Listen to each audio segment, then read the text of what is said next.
is up, Fellowship Youth? If you remember, we are in a brand new series entitled The Real Pandemics. And the whole series is about addressing issues in our country, in our world, in our lives that have plagued us for far too long, and how to handle them, how to deal with them. Last week we talked about racism. For the next 2 weeks, I want to talk about racial reconciliation.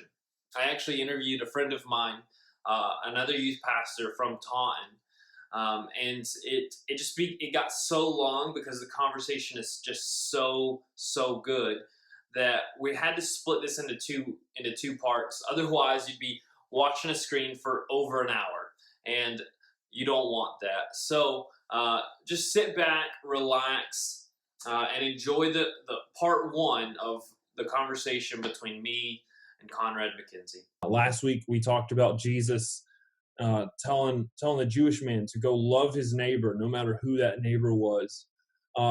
Tonight, I want to just really have an honest conversation with some people, a person that you might actually know. I've invited Conrad McKenzie to come and talk with us. So I'm gonna ask you, Conrad, would you just go ahead and introduce yourself to us? Tell us where you're from, everything, where you work, all that stuff. Well, I won't give you everything. All right. But my name's Conrad, as you guys just heard.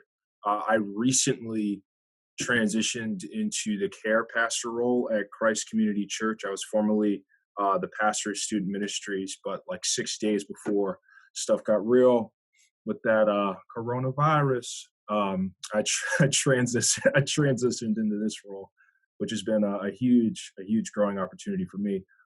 Born and raised in Connecticut, right kind of on the Fairfield-Bridgeport line, which if you've ever driven down 95, it's a real affluent community coming up right against a very impoverished community. So I was floating back and forth, being babysat and living in kind of both sides over there.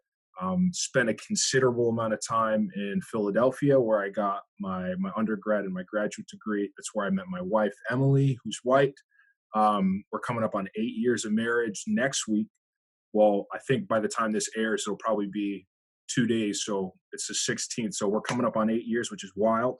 We have a 4.5-year-old girl, Willow, and she is a force of nature.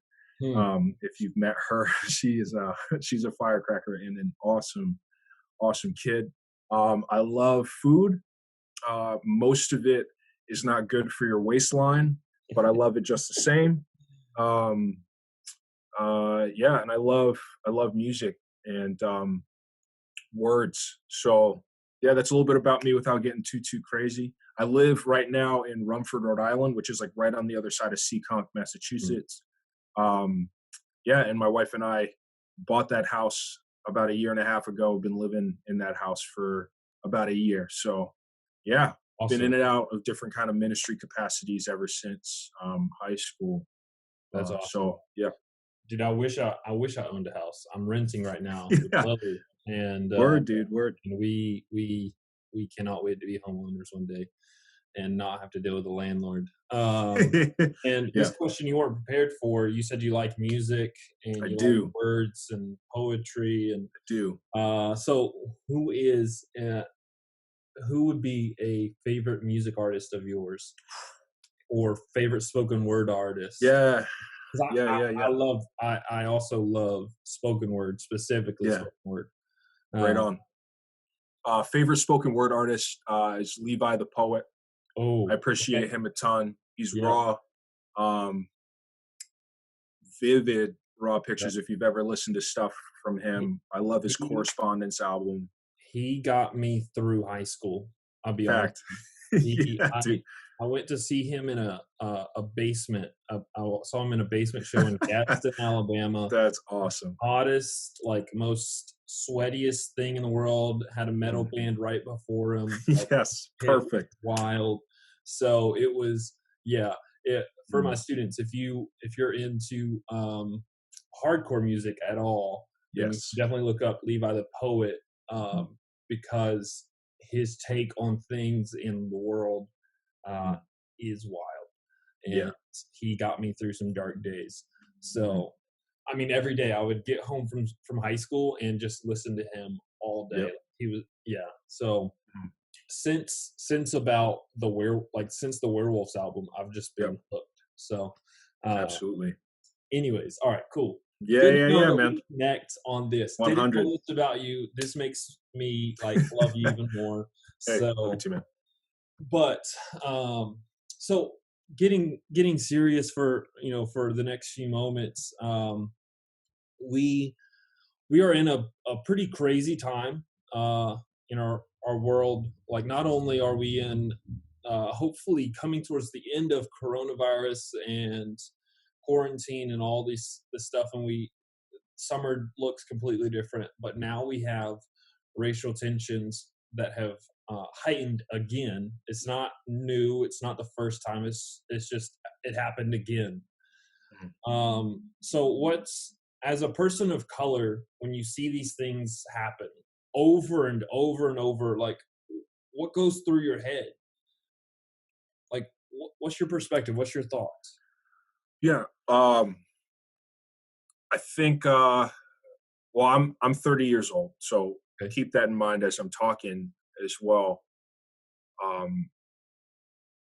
Because of coronavirus and being stuck at home, I've been forced to kind of wade through a lot more emotions this go around than like the countless other ones. And this time, I've been able to really crystallize with the Holy Spirit a question that has really uh, has been a worldview of mine. So what I mean by that is there's been a question in my brain that I've pushed my entire existence through. How I interact with people, how I talk, how I carry myself, where I go, when I go, how I dress. Um, Everything that I do is pushed through this one question. And this question is it going to be me next? Mm. And a couple weeks ago, when the Lord was kind of sitting with me and this kind of crystallized in my brain that this is what has been the governing thought, whether it's overt or subtle, for most of my life, maybe since I was like 14 years old. It really broke my heart, man. Like, Yeah. and as I was thinking about, hey, this is a land of like free people, although I don't have chains on, my brain does. Mm. It has been carrying the chain of this question for the better part of my life, and frankly, I don't know what it feels like to not have that question be one of the first things that I think about. Yeah. That is it going to be me next? So, with this video of George Floyd um, being executed in the streets, Ahmaud Arbery, like these videos that just come out, I understand that awareness is necessary, but on the flip side, it is very difficult for me to keep watching it because it's easy for me to copy and paste myself in that situation, crying for life or running away. And I don't want this just to be about me. I can imagine that there are tons of other folks who have that same feeling. Mhm. I can only speak for myself here on this platform, just saying like, hey, Conrad, as a person of color, has felt this way. And for the better part of my life, this question of is it going to be me next has governed 80 to 100% of how I carry myself as a human being and as a man. And that's not freedom. Yeah. Not at all. Wow. It's not freedom. So that's kind of one of the biggest realizations that I've come to discover through kind of confronting a lot of old trauma and wading through that. So that's like one of the things that uh, really, really became clear. Mm. Yeah. I mean, I think so. Background for me, grew up in Alabama, deep South, and I didn't grow up with a talk of like how to how to conduct yourselves if police come up to you or come talk to you, or pull you over. But a lot of my friends did that, and they were of color, and so I never could understand that world, and so I've had, it's a hard thing for me to accept, because I want to be, I strive to be very empathetic of people, and to not fully understand somebody's perspective, because I truly can't live their life and see through their lens, hurts me in a way, because I want to help. I want to help so much. And since college, I grew up in Birmingham, Alabama, and then in college I moved to Mobile, Alabama, which, if anyone knows anything about Alabama, they know that like racial tensions are still very high there. I will say it has gotten better since when my mother grew up, and they were literally segregating, people in every phase of life, from restaurants to schools, and it, that part has gotten better, but the mentality of certain people has not changed in many ways, and that's the sad reality. And so when I moved to Mobile, it got even more real for me, because I I grew up in a home where, like, I was taught diversity. I was taken, downtown or to places where I wasn't going to see only white people. My mother did that very intentionally, and I'm really appreciative of it. But then I got to college, and I went to a private Christian college where there was a lot of white people, and I the things that were said blew my mind. And then I became a youth pastor in a community where it was very like old white people and young black families. And the racial tension there again blew my mind. Like things that I never thought that I would hear. And so this topic ended up becoming a very big passion of mine. And so when I started to understand that I would never fully understand the perspective of my students at that time, like, I mean, when I would preach, I was like maybe one of the only white people in the room. And it was a lot of fun, and it was, it was fun, but I couldn't understand their life completely. And that hurt my heart. And so I guess what I've kind of set out to do during this time with everything happening is, I've just been reaching out to people of color who are really good friends of mine and saying, like, one, how do you feel? And then two, what can I do? So I just want to, like, right here on this Zoom recording, what can I do as a white man in 2020? What can I do to fight this, to better the fight for justice and peace, and like what can I do Yep. to help you, like, as a person of color? Yeah. There's a huge thing that you mentioned, and I think that could make a difference between being effective and being patronizing. You've had substantive relationships, substantial relationships with people of color. You know what I mean? And that takes time. Yeah. That's proven history over time. And there is a reality that like this is gonna not be trendy in a while. Yeah. So the question is, how do you live beyond it not being trendy? When I was still raw from the videos being shared about Ahmad and George, our lead pastor, Matt Thornton, he checked in on me, said like, "Hey, Conrad, how you feeling?" And the only thing that I could get out of my mouth was like, people just need to live different. Yeah. People are trying to figure out all these crazy different things, trying to build system. Like if we live different and make that constant choice of when I see stuff, I'm going to let it impact my heart in a way that changes my decision making for the future. If we live different over a period of time, that's when we see change. That's when we see compassion. So you're asking, hey, what can I do to help? And my advice is, hey, like, let's live different together. Some of that is like, what kind of relationships are you going to open yourself up to? Like, for instance, if we're thinking about the gospel, Jesus invited 12 people into his life, and he opened himself up, and 3 of them even more so, and they shared intentional time together to grow. And because of that, these people went and started the biggest movement that we now share in, but that all took time, right? That's intentional. Hey, Jesus did this, and my relationship with Jesus changes how I'm thinking. This is that renewal of the mind, you know what I'm saying? Yeah. In a way that, because of this decision of what I'm making in my heart, because of the relationship I have, the steps that I'm going to take afterward are going to be in light of that decision, in light of that interaction.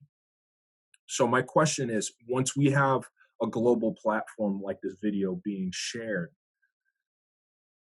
are you just like increasingly just watching the video to try to increase empathy, or are you like taking it in, and are you making conscious reflections within yourself, being like, okay, are there things that I could do today? It might not be the whole deal, but are there steps that I could take today to live different than before? Yeah. Maybe it's dropping a category on somebody, being like, hey, well, Conrad's a brown person over there. I don't want him to come into my shop. Maybe it's like catching yourself is the first step to living differently. Being like, oh, I had that thought, and accountability is formed. But my challenge is pretty simple. It's just, we got to live different to be the people of God and to affect change in this world. Wow. And I think the truth of that matter, where the roots start to grow within that advice, is over time. It's proven over time. Yeah. Wow, that's good. I think you hit on something that my wife, me and her have had conversations about this over the last 2 weeks, and you were talking about, like, the reality is, like, in 2-3 weeks, like, social media will change, and there will be either a new thing to fight for, or people just get over it, and there will be, which is sad, and there will be a new funny meme and a TikTok dance that people participate in, and the world moves on. And the reality is that while the world may move on, like, people that live through it don't move on. And like, while you may not know anyone who this has happened to, you may, I don't know, but like, the people that it happened to, like George Floyd's family, they don't move on, and then, and like you're saying, like, you've had these thoughts since you were 14, like, when will it be me? Like, it is harder for you to move on. And so I think that there needs, like, my wife was, I think her biggest annoyance about social media is that, like, it's a trend, and it's not something that people fight for. Like she hates that, like, people who have never spoken out against this are now like, oh, I'm so for it, and everything. Right. And then in 2 weeks, you're never going to hear from them again, unless something else happens. Yeah. So there's probably one other thing along that vein that I'd add, and it's probably like a little subset of that action over time thing. Time is probably one of our most valuable resources, hands down. And it is apparent that our culture is a very soundbite culture, where we're either reading headlines or the first 10 words of an article, or seeing a picture, and we're running away and doing stuff. But over time, maybe even a follow-up thing that I'd add is like, hey, study up. Yeah. Take the time. look at history books, look at old records, and engage history. We have the internet's all we have in quarantine, guys. Like, this is what we have. Yeah.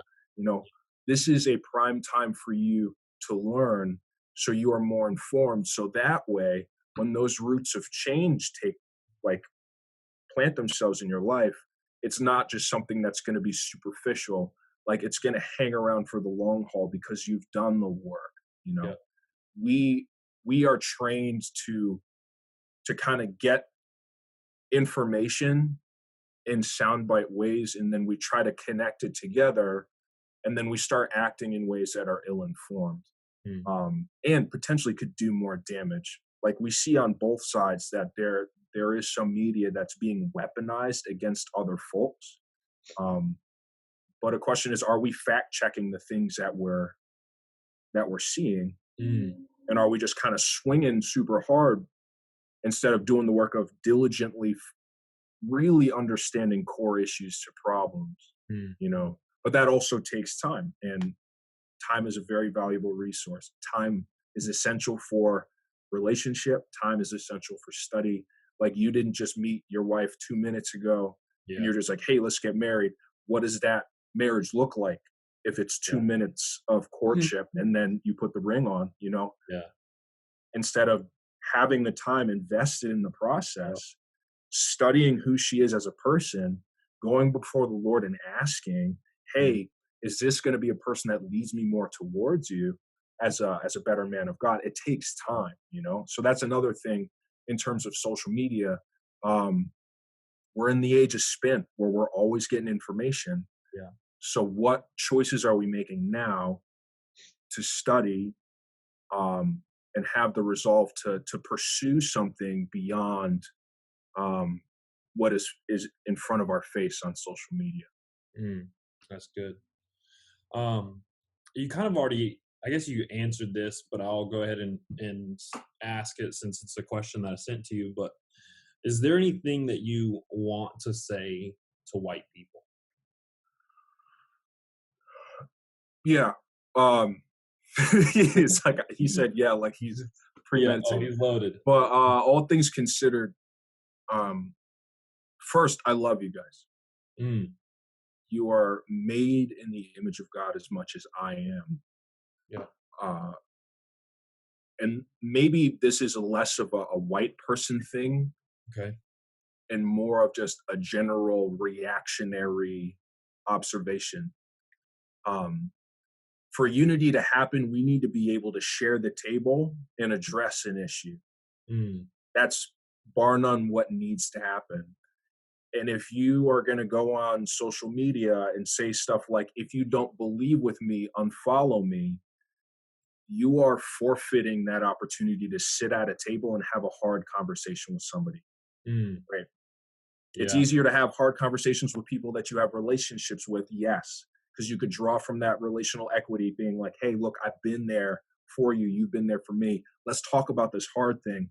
But some people are just mad. And granted, I'm mad too. But I have a responsibility to sit at the table with people, like what we're doing over Zoom, and sit at the table with people, put our hands on an issue, and be able to dialogue so we can be drawn closer together, instead of being like unfriend, unfollow, this, and that. Because what you're doing is, I don't know if you realize that you're saying this, but what you're saying is this: if you don't share my worldview, I don't have time for you. That's not how Jesus operated. Absolutely. In fact, he inserted himself in a place and time where there was a lot of elite people who did not share his worldview. And it got him killed. But killed for us. So we can have a space at the table. And I don't want to be so bold as to forfeit that before an opportunity for the Holy Spirit to stitch us together in conversation and unity. Don't forfeit opportunities to have hard conversation, and recognize that in these hard conversations, the person you're speaking with is made in the image of God as well. Like, that's more to have in common with anybody. that can bind you because it's lasting. It's beyond the grave, being made in the image of God. Wow, that's good. Yeah, I think like what you're hitting on something very very crucial in my opinion, and it's that unity is possible. Like, you know, I have known people, I know people now who are doing exactly what you're saying. Like, if you don't believe this, then unfollow me. On both sides, you know, on both sides of like Black Lives Matter, and if you don't agree, then unfollow me. And on the other side of like police must protect themselves and police everything, you know, and all that. And if you don't like it, unfollow me. And and I think you're right. Like, if we're going to have unity, then we we have to be able to have uncomfortable conversations, and also be able to admit like I'm wrong at times. Like, oh wow, I never thought about it from your perspective. I never thought about what another video of a person of color dying at the hands of police makes you feel. You know, I never thought about that. And being able to say like, you know what, okay, now that I know your perspective, I want to help you fight this, and I want to help you change. And I think I was hearing another pastor talk about this kind of the same thing today, is like don't just be, like, feel guilty about like everything happening, right? Like I don't necessarily feel guilty that things are happening, but I feel responsible to stop them from happening in the future, right? Because like guilt never leads to like good relationships. Guilt never leads to like it only brings toxicity into your life. And so if you kind of switch your perspective and take on like, well, but I'm responsible for what the future looks like, then it becomes a little bit different. You know, you feel bad, but as I said last week, like we can't just like feel bad about a situation, as especially one that is as serious as this. We have to take action. Like in the parable of the Good Samaritan, the Samaritan took action on the Jewish man. You know, he saw that he was hurting, and he didn't pray for him.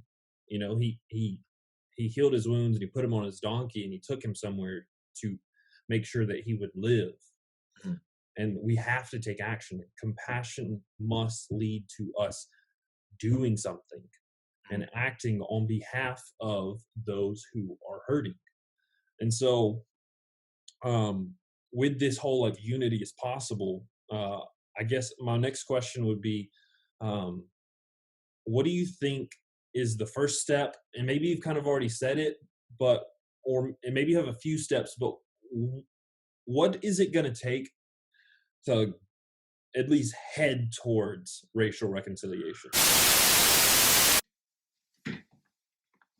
Hey, I hope you enjoyed the conversation between me and Conrad. Remember, that's only part one, which is why we just cut it short. And you're probably wondering, like, what's his answer going to be? Remember, that's only part one. We have part two next week. Remember, we have crews right after this on Zoom. So be looking at the group me for that link and join the conversation. I can't wait to see you there.